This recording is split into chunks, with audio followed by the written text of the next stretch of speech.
Tudo bom, pessoal? Caminho de San Antônio, resolvi passar 5 dias lá no apartamento que um amigo meu comprou para alugar. Nós alugamos dele esse apartamento, primeiro para conhecer, que o apartamento parece muito legal. Segundo, para a gente passar o ano novo lá. Fazia bastante tempo que eu não viajava com o Rafa. Então eu, o Rafa, a Milha aqui no banco de trás e o Rafa no carro da frente com a namorada dele. Queria falar com vocês sobre essa questão de ano novo, né? Eu venho tentando nos últimos 5, 6 dias aqui eu venho tentando gravar um vídeo, sentar e gravar, porque eu queria falar com vocês sobre diversas coisas, mas é muito difícil colocar em um vídeo só, então vamos tentar resumir aqui. Eu vou tentar contar para vocês um pouquinho da minha história. Há 15, 16 anos atrás aí, Rafa era muito pequenininho.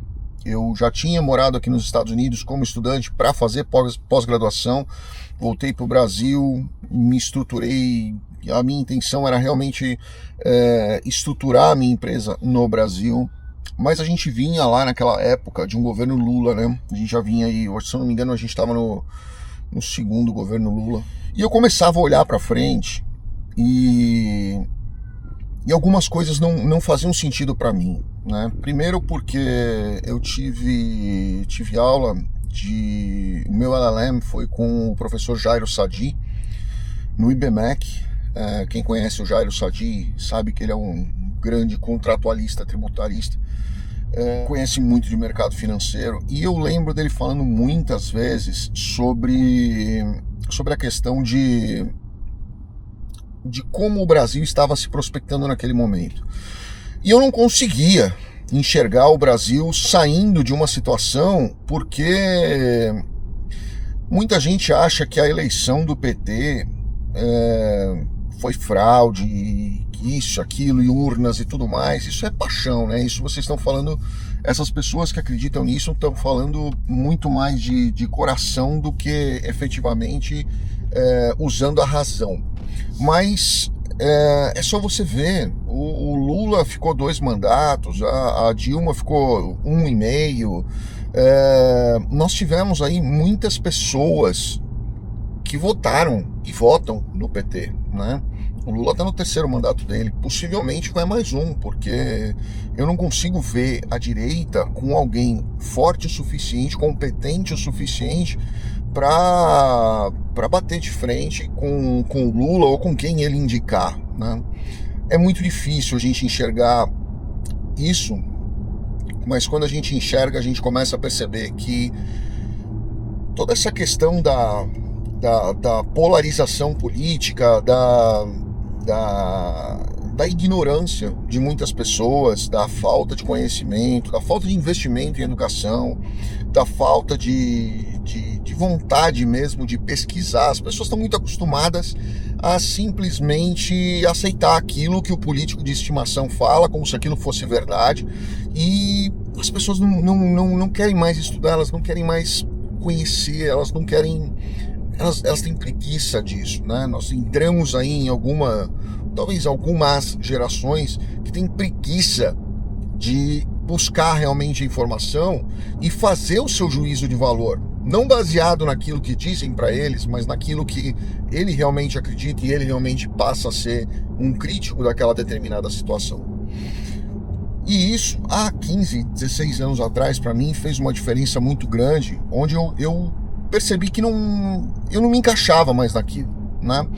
Não era o Brasil que não se encaixava em mim, era eu que não me encaixava mais no Brasil. Eu não conseguia mais enxergar um futuro para mim e para o meu filho dentro de um país onde eu não acreditava mais nos valores, na questão da política, na questão da economia, na segurança pública, né? Meu filho, naquela época, eu ia comprar um carro blindado para o motorista levá-lo na escola, né? Na escolinha que ele ia.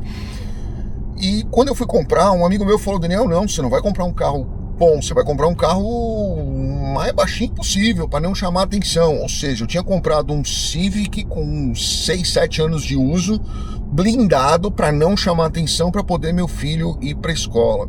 E isso nós estamos falando há 15, 16 anos atrás, tá?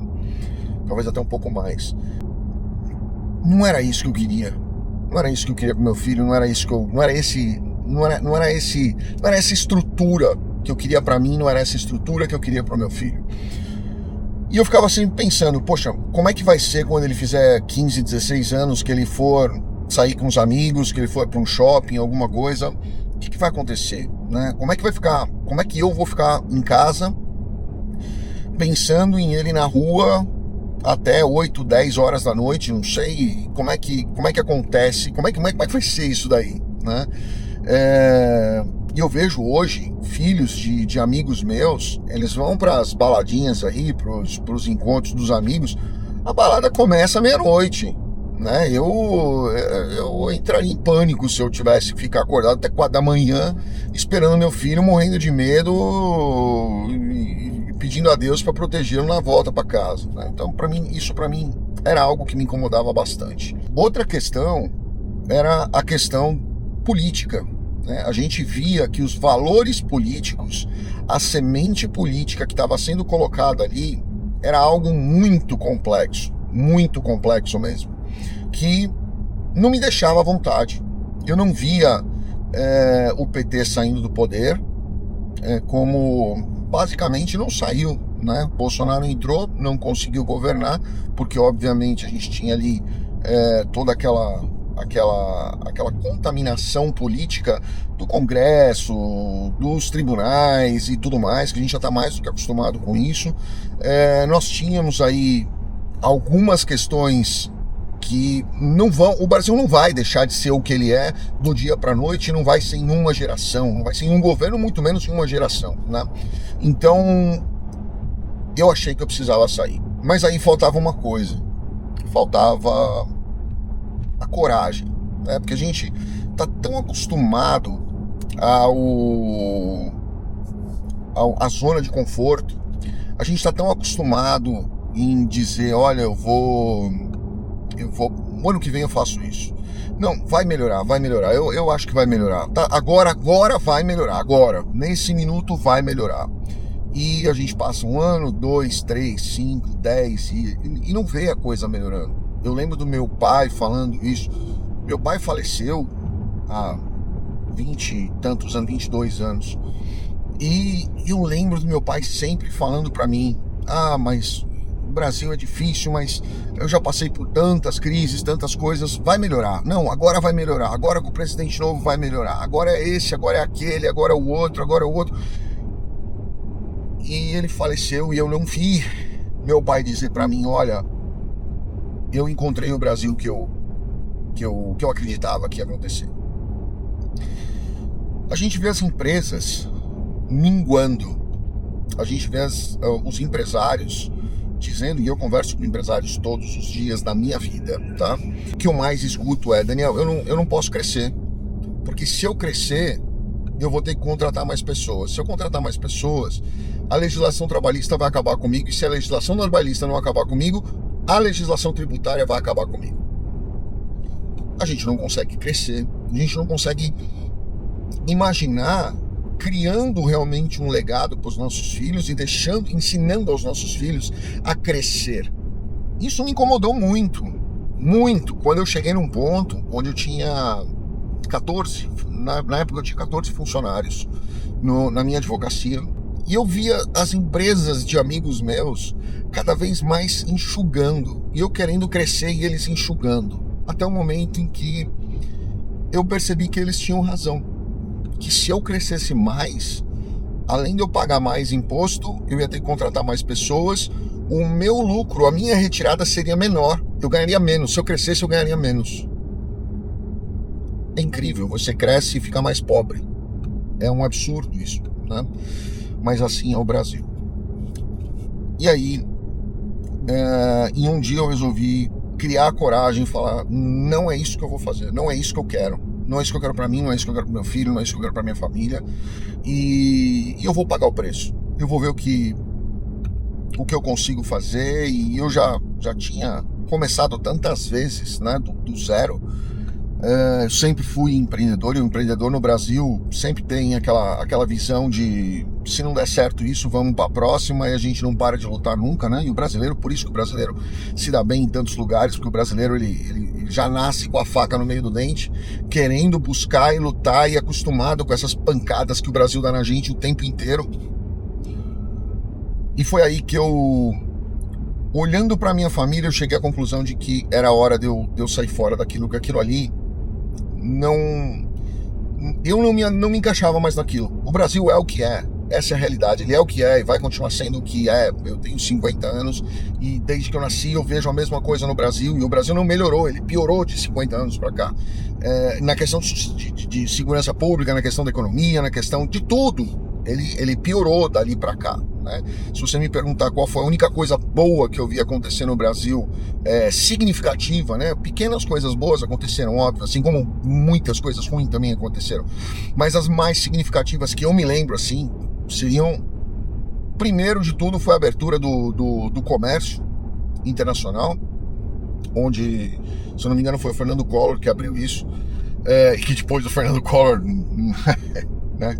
E logo depois foi o Fernando Henrique, dois Fernandos aí, que estabilizou aí a questão da inflação, que realmente era insana. Isso eu me lembro muito bem, era insana. Mas disso pra frente, se você falar em grandes movimentações, onde o Brasil realmente despontou em alguma coisa e foi, aí nós vamos falar em Ayrton Senna, nós vamos falar até no Barrichello, né, o Rubinho, que tantas vezes subiu ao pódio, mas estava ali com o Schumacher, não era muito fácil ganhar do Schumacher. O próprio Massa, né, nós tivemos aí o Gustavo Kirten, e isso é o que muitas vezes empurrava o Brasil para cima e dava, né, o Popó, o Maguila, as pessoas que iam ali e traziam o Brasil para cima. Mas, fora isso, escreve aqui embaixo algum grande orgulho que nós tivemos no Brasil que não foram nessas coisas, né? E que realmente se justifique. Ah, não, o Brasil é o celeiro do mundo. O Brasil é o celeiro do mundo, isso é péssimo para nós, eu já falei isso para vocês. Isso é legal para a gente ter exportação, mas a gente acaba ficando, quanto mais exporta, melhor é a qualidade do que exporta.